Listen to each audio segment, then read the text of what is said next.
guys, magsasalita lang po ako about sa issue ni Christine saka ni Axel. Since kapatid ko po yung ex ni Christine, nag-send po siya sa akin ng video na pinapaliwanag po yung nangyari about dito sa issue. Kasi wala daw naniniwala kay Christine, nasabihan daw na sinungaling at kung ano-ano pa. At ang dami na nagme-message sa kanya. Gusto na nilang ilinaw o linawin. Ito yung chat namin, yung conversation namin ng kapatid ko. Disclaimer lang po, yung video na yon galing po sa kapatid ni Christine, tapos sinend lang po sa kapatid ko. And then, kaya po na magkasama sila ngayon kasi tinawagan po ng Showtime o tinawagan po ng isa sa staff ng mga Showtime yung kapatid ko para i-comfort si Christine since nag-hysterical na daw po. And wala po silang kasama kasi naglilipat po ng bahay sila Christine. Kaya po pinapunta ng Showtime yung kapatid ko sa bahay nila. Panoorin niyo po yung mga video para malaman niyo po yung totoong nangyari. Ito po yung video, ipa-flash po dito.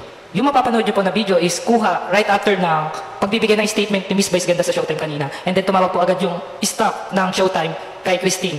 And ayun po yung usapan nila. Alam ko po na hindi tama na i-post ko to kasi alam ko po na private yung usapan nila. Pero hindi rin po tama na ibabash si Christine nang dahil sa mga pagkakamali.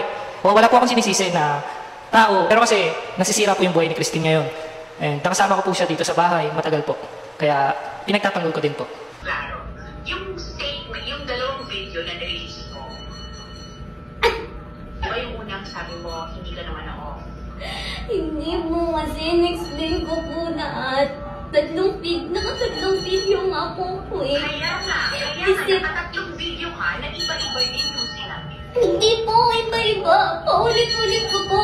Ina-exaggerate ko lang po. Kasi may mga tao na nire-replyan ko sila kasi hindi nila mag-get yung point ko. Kapoy po. Hindi nila mag-get ang point mo kasi ang trabaho kasi nila ay mag-bash. So kahit anong... Ngayon po kasi, masyado na silang binigyan ng dahilan. Paano may bash ako? Pinupungay niyo ako sinungaling. Paano na po ako? Okay, hindi yan ang nangyari, hindi yan ang totoong nangyari, hindi yan ang intensyon. Pero magsasalita... Ay, naku eh. Napanood ko po yung video na doon.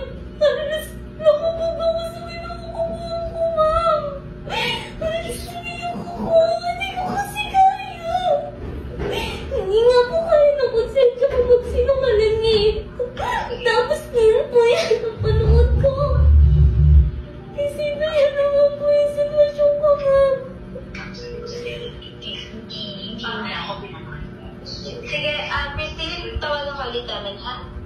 Sabi mo, okay, inaayos ko na. May inaayos na kaming, leak with doctor, ha? Tatawagan ka ulit namin. Number ba ako? Bye-bye. At yun na nga napanood nyo na guys, di ba? Sana tigilan nyo na yung pagbabash kay Christine at alam nyo na yung totoong nangyari. Di ba? Showtime pakiayos naman na ito.